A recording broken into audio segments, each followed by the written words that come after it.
Greetings, everybody. My name is Dr. James Smith, and I appreciate you spending this time with me. We're going to take about 20 to 25 minutes here, and just kind of to discuss mindfulness. Um, and I just want to take a moment to express to you my sincere gratitude that you're taking this time to focus on this presentation and be present here. Um, if you remember, we have discussed present focused awareness um, as one of the core principles of mindfulness. In prior videos, I've talked about non-judgmental, curious observation, and the third principle that we tend to focus on is loving kindness, the compassion and empathy and patience and gentleness that we bring into our relationships so that we can be a part of people's healing and not participate in wounding them more deeply. In this particular video, we're going to focus on barriers to being present focused and non-judgmental in our awareness, things that prevent us from being able to do that. And so without further ado, we will move forward. But before we begin, I just want to take a moment to introduce to you a body scan meditation. So I invite you, wherever you are, to just get comfortable, be relaxed in your chair. We're going to begin by focusing on our breath. The breath anchors us. It's something that we always have with us. It is always present to us. But most of the time, we're not aware of our breathing.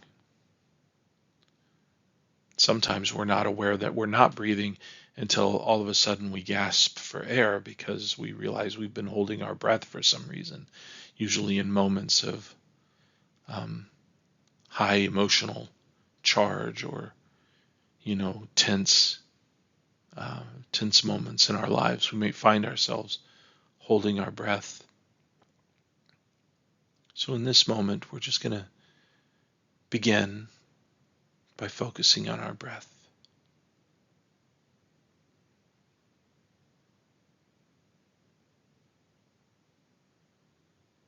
We're going to allow our breath to be exactly what it is. This isn't a deep breathing exercise or a controlled breathing exercise. This is simply to bring our awareness to our breath, in and out of our bodies in its natural rhythm.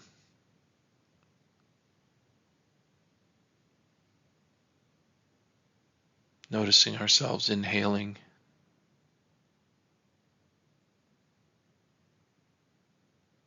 noticing ourselves exhaling.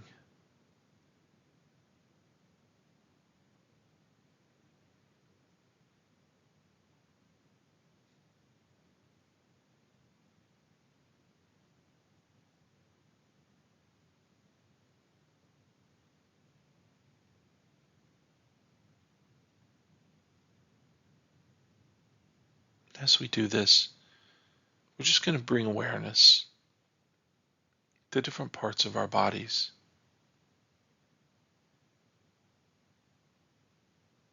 We are embodied beings. All that we do and all that we are, we experience through the body.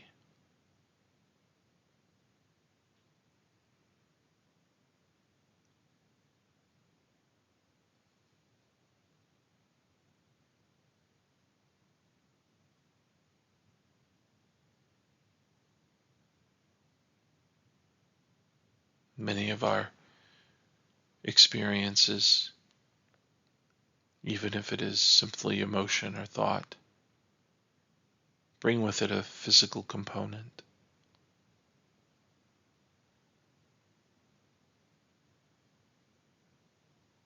My stomach growls and I think I'm hungry. and I might feel an urge for a type of food.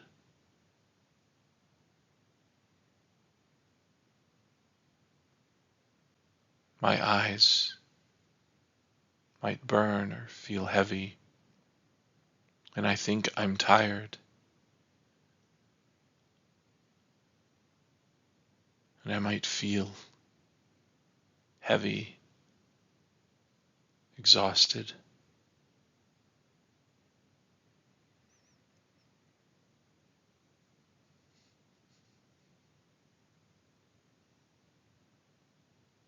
My heart rate quickens. I start to shake.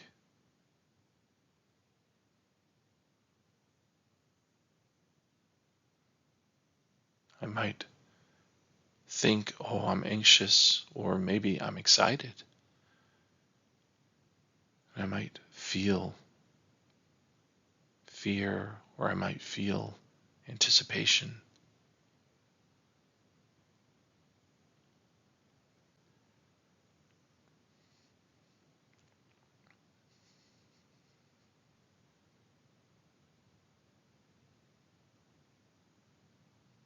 In this exercise, we are simply trying to attune ourselves more deeply to our bodies.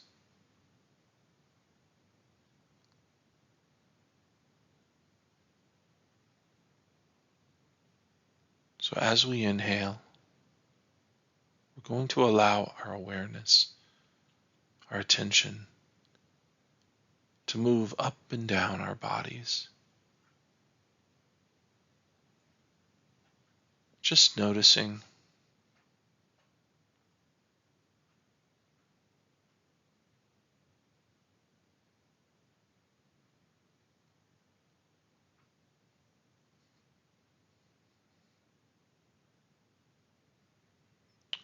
where our hands are in this moment.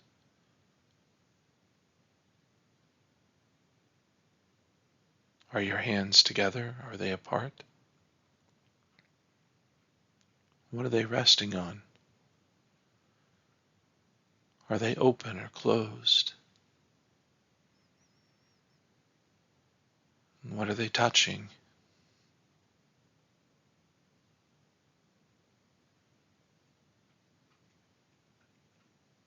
Noticing our feet.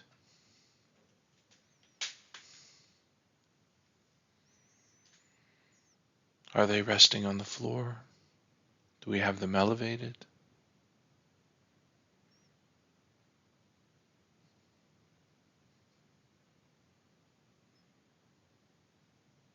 What are they touching?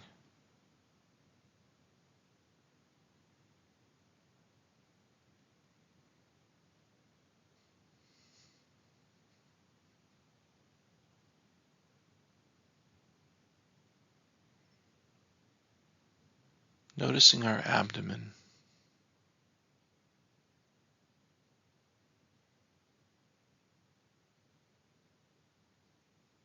Is it expanding and contracting with each breath?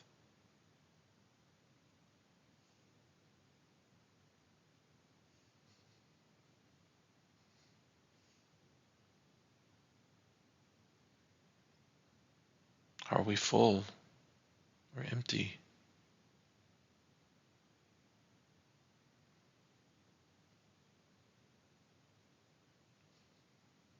Is anything in our stomach gurgling or uncomfortable? Or are we satisfied?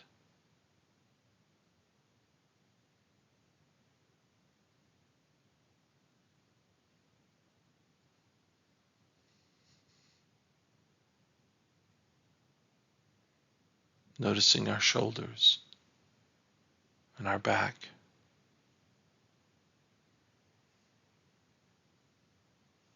Shoulders and lower back are some of the places that we tend to hold tension the most. It's very common for people to hold tension in their shoulders or in their back.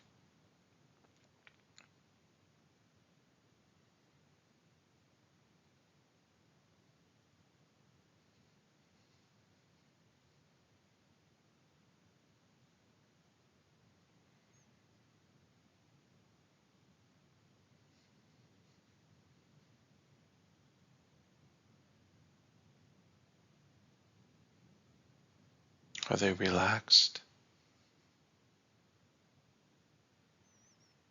The face is another place where it's very common for people to hold tension. Their brow will be furrowed, their lips pursed, maybe their jaws clenched. Or we might be more relaxed at this time. We're just noticing.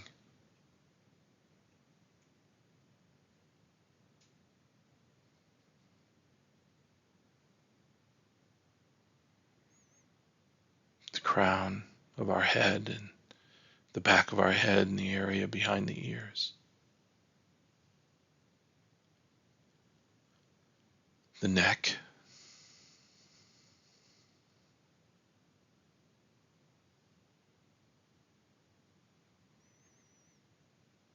I invite you now to just very slowly bring your consciousness back up to your body, maybe opening and closing your hands, stretching your legs, rolling your feet at the ankles, rolling your neck on your shoulders, maybe opening your eyes and bringing your attention back to this meditation, back to this slide, back to the room around you. In this meditation, all we're wanting to do, this body scan meditation, is get to know our bodies, to feel our bodies, to feel present in our bodies, and to feel at home in our bodies. So thank you for spending that time with me in this meditation. We're going to move forward now, and we're going to talk about barriers to present focused awareness, present focused non-judgmental awareness. And really what we're going to do is we're going to identify 4 primary barriers that most people encounter in keeping their attention focused on the here and now in a non-judgmental way. And the first one is future thinking. We're going to talk about past thinking. We're going to talk about attempts to control other people. And we're going to talk about assessing mind. So with that, we're going to move forward. And we're going to talk about future thinking. If my intention, I'm currently sitting in a chair. This is where I'm at right now. I'm sitting in a chair at in my home office at the desk where I normally do my work. I'm sitting in this chair. The door is probably about 8 feet from me, maybe 10 feet from me. And if I want to walk out that door, the first step that I actually have to take is to stand up out of this chair. And currently my back is to the door. So I can't see the door if I'm looking forward at the computer screen. So, but the first step I have to do is actually just standing up out of the chair. The next step is to turn around, to step away from the chair and the desk and turn my body around so that I'm facing the door. The next step would be to begin walking towards the door. And eventually I'm going to make it to the door. And this is the idea of future thinking. I could be sitting here at my desk and thinking about walking out the door. And if I'm thinking, well, what if the door is locked from the outside and I can't get out? Or what if I try to stand up and my pant leg gets caught on the chair and I trip and fall and bang my head? Who's going to find me down here, right? Or what if I'm getting up to walk towards the door and my dog gets in my way and I accidentally kick my dog? I would hate to do that, you know? Or what if I'm getting up to walk towards the door and aliens invade and blow up my house while I'm walking to the door, right? The possibilities of things that could happen in the future are endless. They are endless. And we actually do a disservice by being focused on those things today. We do a disservice by being focused on those things. If I'm worried about what's going to happen in the future, I'm going to miss all of the steps. And really, that future worry, all it does is keep me rooted in my chair. If I want to walk out the door and I begin thinking about all of the what if possibilities, all of the all of the possibilities that could happen, and I think that I have to contingency plan for all of those possibilities that may happen in the future, what I haven't done is actually get out of my chair. I'm stuck in the place that I'm at. And of course, we don't want to be stuck in the place that we're at. I'm going to miss all of that. My likelihood of making a mistake increases because I'm not paying attention to what I'm doing. And the other thing is, this is really hard for people to accept. I have no guarantee that I will ever reach my goal. None. So let me give you an example. A few weeks ago, I was involved in a car accident. This is a true story. I was involved in a car accident. I was sitting in a parking lot, and someone was pulling into the parking lot and trying to pull into the place that was next to me in the parking lot, and they hit the back of my car while they were trying to navigate into the parking space next to me.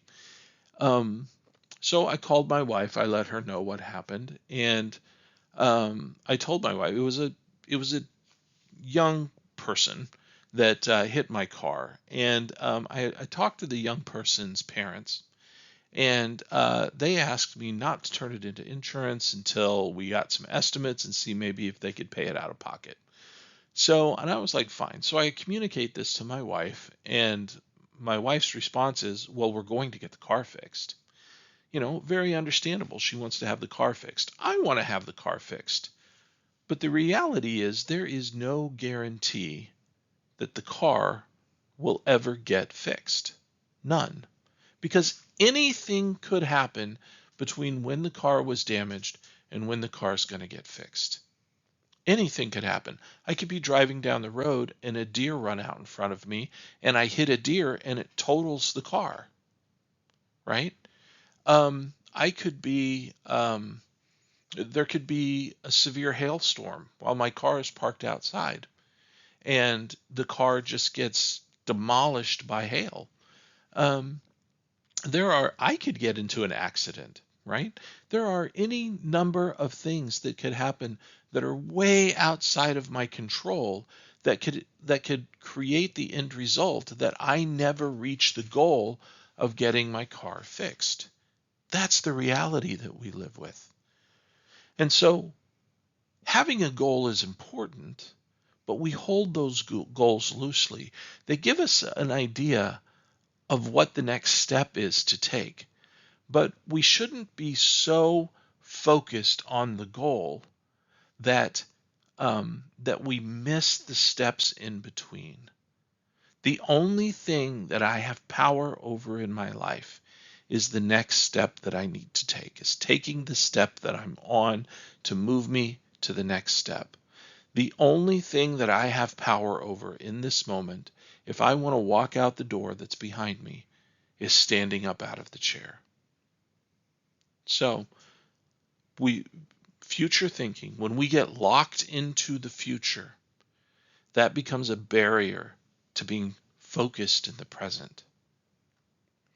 All I can do is take the step that I'm on. So that's the step that we want to pay attention to. And in the same way, there's past thinking.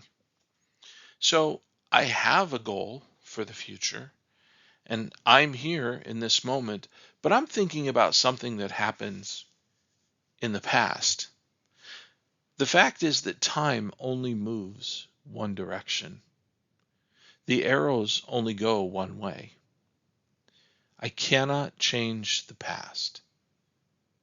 The past is set, and I am powerless over it.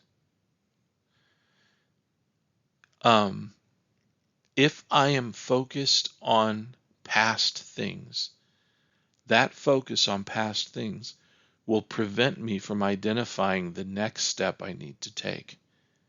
If I am stuck in the past, I cannot move forward. So we want to avoid past thinking as well. Something's in the past, it's over with. All we can do is move forward. So many times we hold on to past hurts, either that others have committed against us or that we've committed. So often we hold on to past experiences, wishing we could relive the good old days or change the bad old days. And the reality is none of that is helpful to us in moving forward. We cannot be stuck in the past. Future thinking and past thinking keep us from being present in the moment, and they are absolute thieves. They are thieves.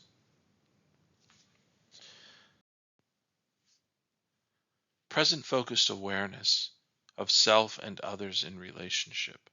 So as we look at this model, we see the self and the arrow that moves from self to other. Within the self is everything that I am. It's my knowledge, my skills, my experiences. It's the amount of money I have. It's the amount of time I have. It's the amount of energy I have. It's the emotions I experience. It's everything that makes me who I am. And in the other is the same, but it's the other. It's everything that makes the other person. And the black arrow pointing toward the self, is their interaction with me. In this, the only thing that I can control is myself and the arrow, the way in which I communicate to the other. I can only control myself and the way I interact with the other. And so, in mindfulness, with the principle of loving kindness, which we haven't quite gotten to yet, but kindness, compassion, patience, and honesty, these are all part of the principle of loving kindness, and they guide how, when, where, and why I interact with the other. It's a commitment that we make. Loving kindness in mindfulness is a commitment that we make, that we are going to act with kindness and with compassion, with empathy, with patience, with honesty, with gentleness, with integrity when I interact with others, regardless of who the other is. Because I cannot control the other, and I cannot control the way the other interacts with me. In loving kindness, active listening and empathy can help me understand the other, to interact more effectively with the other. But it doesn't allow me to control or manipulate the other or change how the other interacts with me.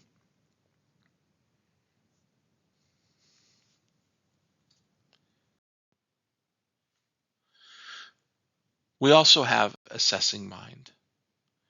We want to notice assessing mind. And there's four primary ways that we experience assessing mind. The first is called emotional reasoning. So it's no secret among people that know me about how I feel about raisins. I hate raisins. They are just nasty to me, right? Emotional reasoning is if I were to make a statement like, raisins are nasty, right? Well, the truth is, I feel disgust with raisins because of raisins. They're nasty to me, but that doesn't make raisins themselves nasty. That would be emotional reasoning. Emotional reasoning is, I feel, therefore this is. I feel disgust, therefore raisins are nasty. I feel angry, therefore you have wronged me. I feel afraid, therefore you are threatening me, right? Emotional reasoning is when we use our emotions as proof of a thing's essence or what a thing is. So this example, Jeep Wranglers are the greatest vehicle ever because I like them, right? So there's a lot of people that might disagree with me about that. So that's emotional reasoning. Moral judgments about things with no moral meaning. This is when people express that your preferences are right or wrong. Things that have no moral meaning. Just simple preferences like the way you dress, things you like to eat, the way you load the dishwasher, the way you vacuum the floor, the television shows you like to watch, if there's no moral meaning to preferences, and yet someone is communicating to you that your preferences are wrong, then you are experiencing someone engaging in moral judgments against you. Why would you go join Planet Fitness when you can join the YMCA and have more variety in your equipment and exercise, right? Why would you do this? Well, because I prefer it, right? So why would you only eat vanilla ice cream when there's so many different flavors out there? Well, because I like vanilla ice cream, right? It's preferences, but people will pass moral judgment about them. Another assessing mind thing that we do is comparisons. Comparison is the absolute thief of joy. So we often have what we call upward comparison and downward comparison. Upward comparison is when we compare ourselves to something that we think is better than what we have.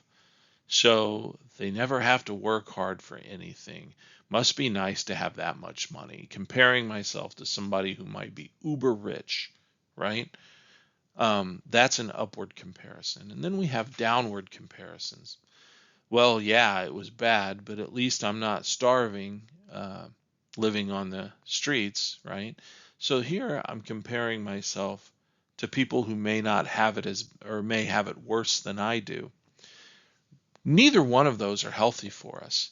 And that may sound weird because upward comparison always leaves us feeling envious, jealous, angry, right? But downward comparisons often leave us feeling guilty. Why am I complaining, right? My problems aren't near as bad as other people's problems. Well, that might be true, but that does not make them problems that you have to deal with. Comparing them to other people's is pointless. It's pointless because it doesn't actually solve the problem that you're struggling with, right? So staying away from comparisons. And the last one is unconscious standards. We all have these standards of what it means to be in the world, right? I have a standard. I have this definition of what it means to be a husband, right? And I'm constantly assessing myself according to that standard. Am I a good husband? Right? What does it even mean to be a good husband? And if we have not brought these standards up to our level of conscious awareness, we may be comparing ourselves or others to a standard, assessing ourselves or others according to a standard that's not really realistic, right? Or doesn't take into account the uniqueness of each person's experiences. So, for example, my wife is an amazing, amazing woman, right? I have in my head a definition of the word wife. And if I haven't brought that definition up to the level of awareness, then I would be assessing my wife according to that definition. And anytime she acts in a way that's not according to my definition, I may find something lacking in her, right? And that can be very, very dangerous to our relationships, right?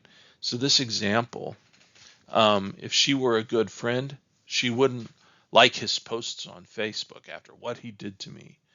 That's a standard that we impose on people that might not even be a very realistic standard. We really want to focus on present-focused awareness. We want to let go of future thinking, of past thinking. We want to let go of assessing mind. We want to let these things go and just be present in the moment with what the moment is. And so exercises, here's something that we can do to help us. And it's just slowing down. What is happening? We want to answer this question in objective, non-judgmental language. What am I feeling about what is happening? Again, answered in objective, non-judgmental language. I'm not going to assess my emotions, right? I'm feeling this way, right? Like last night, I was watching the St. Louis Cardinals game. They were winning, and then the closing pitcher came in the top of the ninth and nearly gave up the game. And I remember sitting there and just being angry at this ball game, right? I'm not going to assess that anger. I'm just going to notice what's happening. The Cardinals were winning, they're about to blow it, and I feel angry. What is this feeling telling me about what is happening? Well, in that case, the anger was telling me that I was being personally wronged by the closing pitcher, which is ridiculous, right? And that's the next question. Is the information this feeling is telling me about what is happening accurate? No, this closing pitcher is not personally wronging me by nearly blowing the game. He didn't, by the way. Cardinal victory. Woohoo! However, this is the way our minds often work, right? What can I do about what is happening? Well, sometimes the answer is nothing. Last night, sitting and watching the ball game on television, there was absolutely nothing I could do about what was happening in the Cardinals game. I just had to watch and anticipate and hope that they would pull out a victory, which they did. So that's it. That's what I could do. But just slowing down and asking ourselves these questions. This is my challenge to you as you step away from this presentation. And again, I went a little bit over time what I was expecting to do, but I want to thank you for sticking with me through all of this. But I invite you, I'm just going to leave this slide here for just a few minutes. If you need to take a picture of it or take a screenshot or write down these 5 questions. What is happening? What am I feeling about what is happening? What is this feeling telling me about what is happening? Is the information this feeling is telling me about what is happening accurate? What can I do about it? Right? The answer to that is always going to be, what can I do about it in the here and now? In the here and now. And if we answer that question with, well, I can ask this person over here to change what they're doing, we haven't really answered that question. What can I do about it? We answered, what can that person do about it? We really want to stay in our own sphere of control, right? So anyway, thank you again for spending this time with me. I hope it's been fruitful for you, and I look forward to our next video. Thanks.